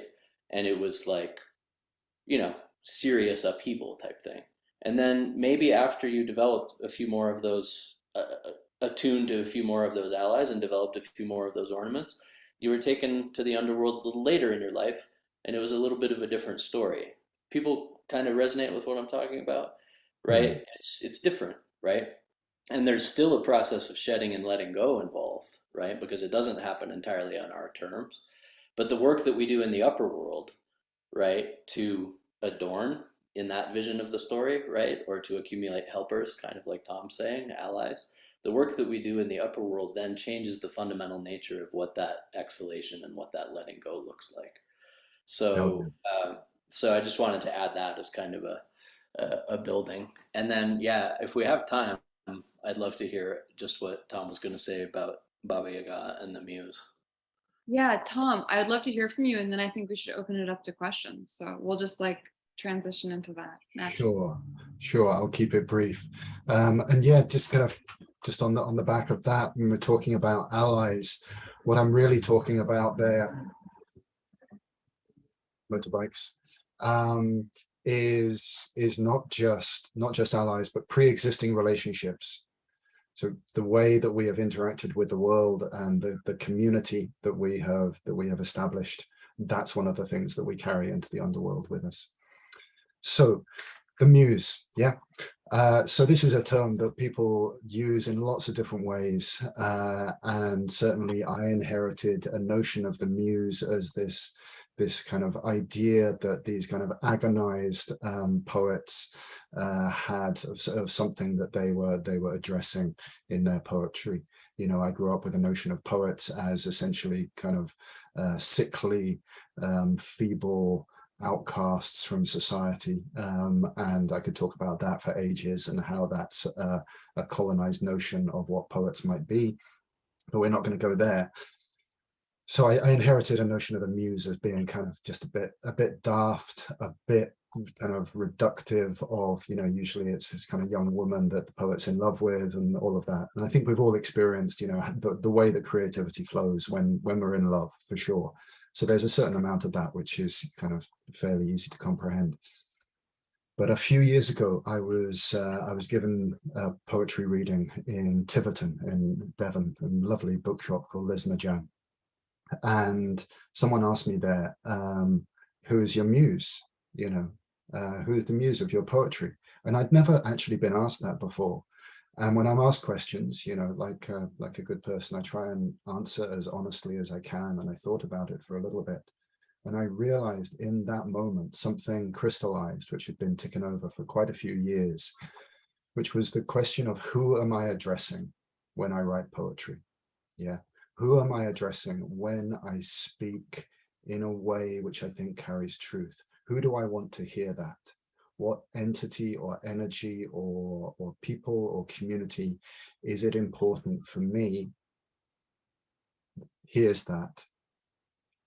And that my words or the way I deliver my words kindles some kind of approval or fondness in their vast or human eyes. And I realized in that moment that my muse, the person that I'm speaking to, and essentially the person that I'm speaking to now, because whenever I'm trying to speak true, this is who I'm addressing, is some amalgamation or common area of Baba Yaga, who, like I say, I grew up with those stories, and she formed a fundamental part of my cosmology very early on. Baba Yaga, Inanna, every woman I have ever loved, every woman who has ever loved me, some force that is common to all of those things, I am addressing with my poetry and with my true speech, because there is nothing that I would love more than to have that glint of delight in that being's eyes. Yeah. And I hope that makes sense. So that doesn't mean that all my poetry is like prayers to what I call the Queen of Heaven. Absolutely not, because actually she kind of likes that sometimes, but it's not really what gets her dancing. What she likes is when I do my thing as best I can with panache and the power of truth. Yeah. So my question for you all to take away, apart from that question of the underworld and the allies and the community of relationships that you can take down with you to there, is who is the energy or divinity or deity that you are addressing when you are delivering true speech or in your art? Yeah. Because here there's a power not only to understand your own cosmology and the divinities that are important to you, because a few hundred years ago, this question would have been easy to answer. We would all say, God, you know, that's who I'm addressing. But these are complicated times, and everything is dissolved, and we have to have our own emergent cosmologies and the divinities. What are our names for them? Who is this character? Yeah, it's an important question. And in an age where most of us are people pleasers in one way or another, with endemic unresolved trauma and all the complexities of our nervous system states, this has the power to move us from being people pleasers to being divinity pleasers. And that has the power to make us active participants in our own cosmology. Yeah. And it's a holy move, I think. So yeah, that's my question for you all to take away. Who are you addressing in your art or your true speech? And how might they be? How might they react? Yeah. Become divinity pleasers. That's an incredible question. Both of you, I'm just so blown away by everything you've brought here today, and really, really honored that you've brought your most vulnerable, questioning, uncertain selves. Thank you. There is one particular question that was asked several times in the chat that I think we should begin with before bringing on people, which is, Josh, will you give us a definition of a conjunctive state? No, we just have to go there. Great, that's the perfect answer. There, you know, there are textures and variations, and as many variations as there are, descriptions in the poet's pen. And there's what you could say kind of an overarching understanding that for centuries and centuries and centuries, thousands and thousands, hundreds of thousands of years, there has been what you could call a fundamental primal state of consciousness that has been accessible and available to us as humans in bodies. And this state has been absolutely treasured and venerated for years. I was listening to an interesting interview with a somewhat controversial figure, Graham Hancock, the other day, but he was talking about how consciousness alteration is right at the heart of everything, at the heart of all of it. It's like all of the religious traditions of the world arose because of consciousness alteration, and this consciousness alteration used to be extremely accessible to our ancestors. Why? Well, if you think about the times that you've spent extended periods of time in the wilderness, right? If you think about, what happens when you spend hours focusing on a repetitive task like building a fire, when you think about what happens when maybe you don't have total control over your food supply, and like you had to, you're out in the woods and you kind of underpacked, and you didn't bring quite enough food, so you end up eating a little bit less, right? If you think about the weather extremes that our ancestors were exposed to, if you think about the feeling of the weather systems on one's skin, the cold rain and hail on one's skin, if you've been out in the woods, right? All of these alter consciousness, right? If you think about if you've ever been on a long tracking of an animal, there's an incredible video that is a little short documentary about a Kalahari hunt, and 9 hours of focus until you've probably had this experience, right? The observer and the object conjoin, right? There is no longer I, the hunter, and you, the elk. There is only what? A conjoined experience, right? So conjunctive experience, trance, ecstasy, ekstasos, to stand outside the limited self.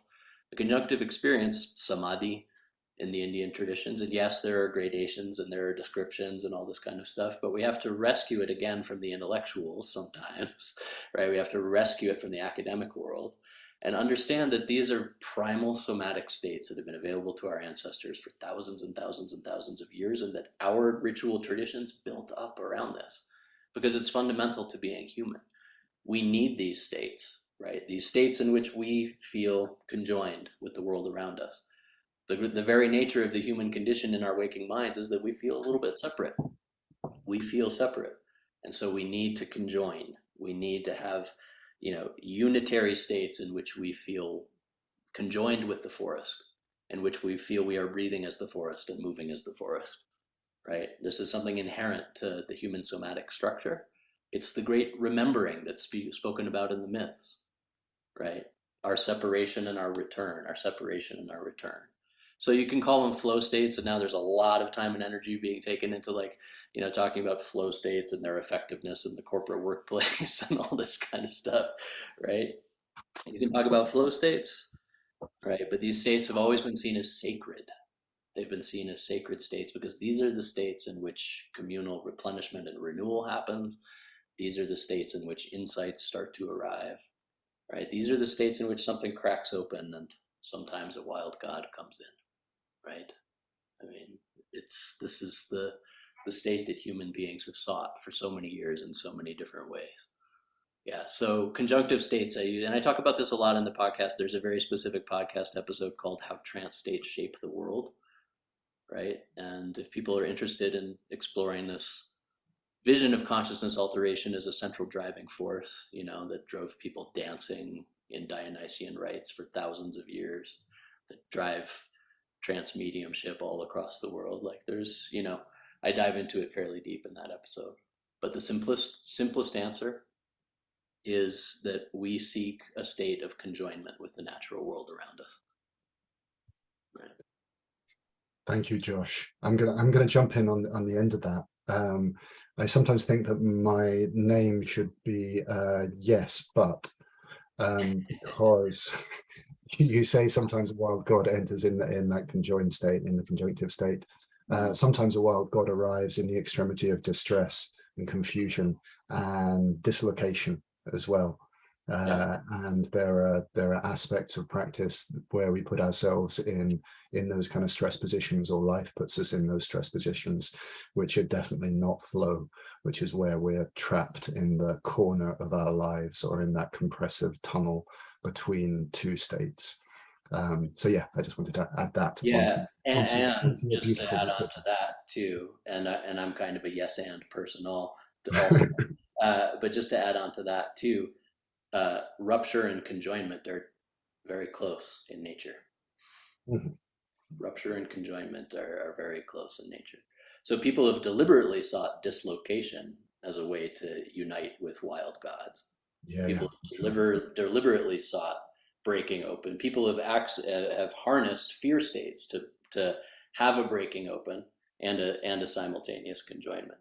So the yeah, linguistics of conjoinment or rupture are interesting to explore, because sometimes there is, what could be perceived as a conjoinment, like I'm feeling one with everything, may not be the case. It might be fear. It might be the fear of walking into a cave and not knowing if you're going to be eaten or if your family's going to have shelter for the next year, right? absolutely.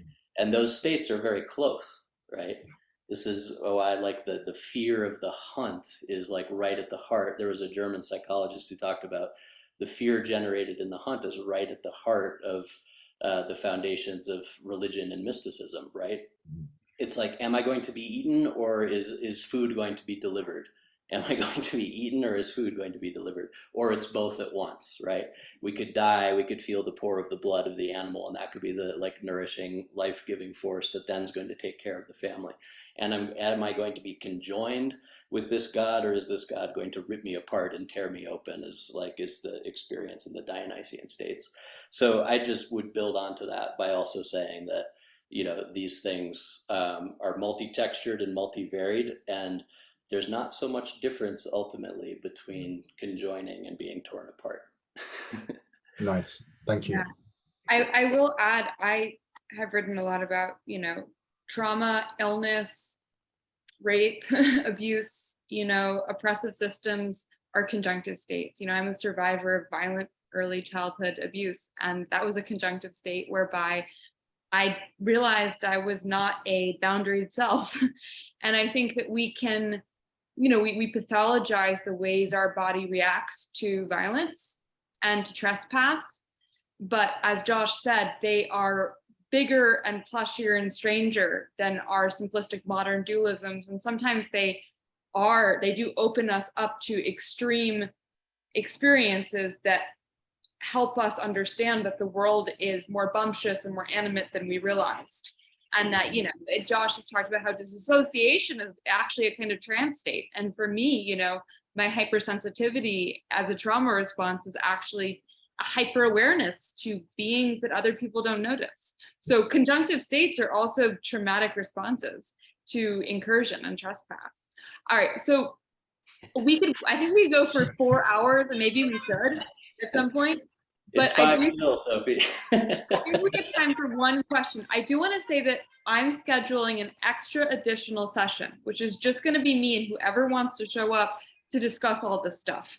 And it can be many, there's no speakers. It's just conversation, and anyone can come on. I think it's going to be on December 7th, probably, but I'm trying to figure out the date. Also, we have a bonus session this week on Friday with the director of the Octavia Butler Legacy Network. And she's going to be talking about science fiction and creating new worlds, and what that actually, like, taking all of this rubble, all of these old myths, all of these broken paradigms, and making them into something new. So I just wanted to add that. So if someone could come on and ask a question, preferably someone who didn't have a chance last week, I would love to end with a question. Miranda, I think I need you to mute yourself unless you're going to ask a question. I'm going to mute you. Okay, there we go.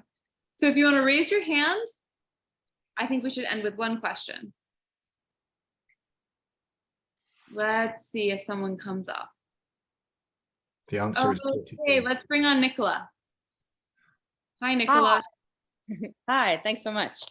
So I've been thinking a little bit about this idea of the conjunctive state, the conjoining and being torn apart, being not so far from each other.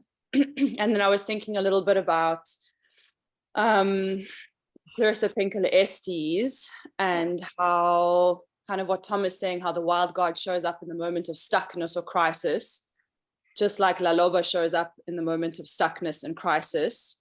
And at the same time, how, you know, sort of what Josh is saying, that is the moment in which the Baba Yaga steps in, you know. So it's not, I don't know, I'm sorry, maybe this is a little bit arrogant of me. I don't think it's a question. I think it's more just I got really excited, and I wanted to say that I'm really excited about the ways that the stuckness on the one hand, and then like the holy suffering on the other hand, are maybe the same thing.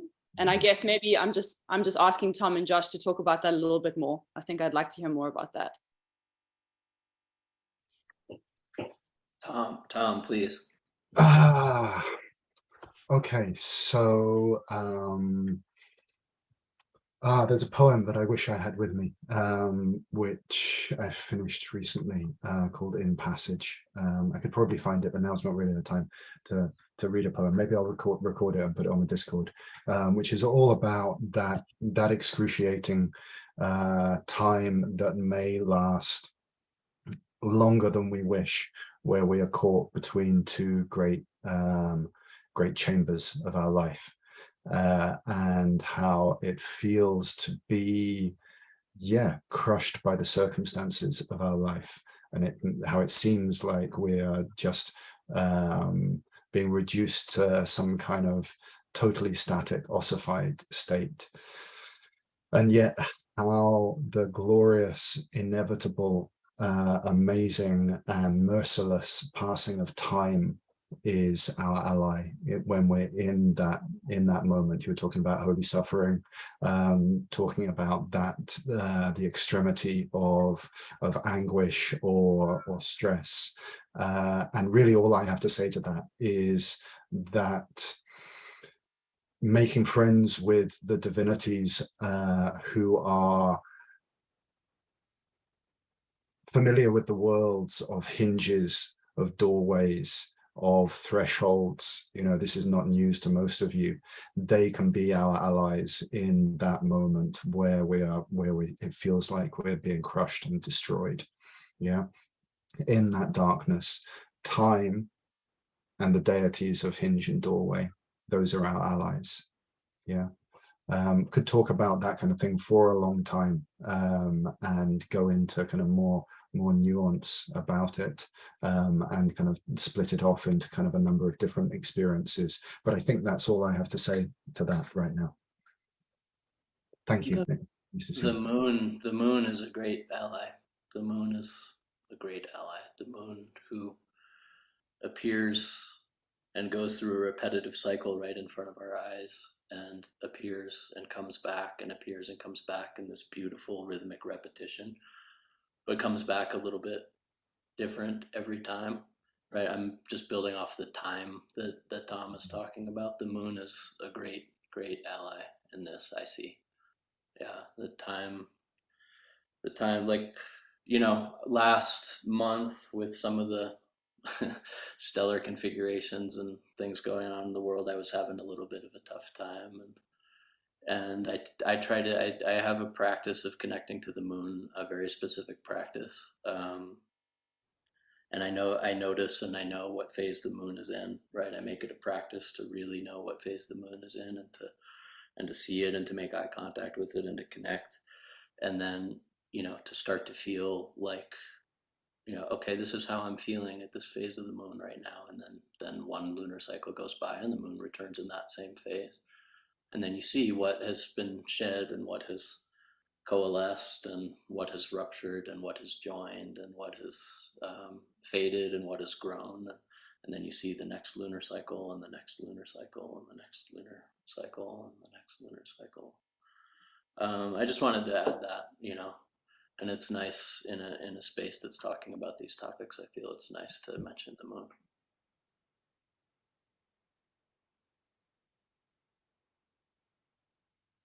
Everyone, Do we have time for one more question, or are we do done? we have time for one more question? Here's my worry is we could keep going for another 40 minutes. And if we do another question, my guess is that we'll all want to respond. It will be 15 minutes. And we want to honor that we're on screens for a long time. That's really hard for a lot of people. I know for me, it's really hard on my visual and neurological apparatus. So, but we're going to have extra sessions. Both you and Josh are invited to come. You also are not required to come, where we can just I would love to. really compost and inappropriately combine different elements and talk openly. And that will be recorded. And I'm still talking with Advaya. We'll send out an email when we decide when that's actually going to be happening. Yeah, I love you guys all so much. This has been incredible. Please update on the Discord your responses to all of these very juicy prompts. And thank you. Thank you, Josh. Thank you, Tom. Thank you, Sophie. Thank you so much, and thank you all for I coming feel along. like we're just getting started, but Yeah, exactly. Truly. Now we should get the whiskey out. Okay, everyone, feel free to unmute yourself and say goodbye. Goodbye. hey, Sophie. Thank you. Bye. Bye. Thank you. Bye. Bye.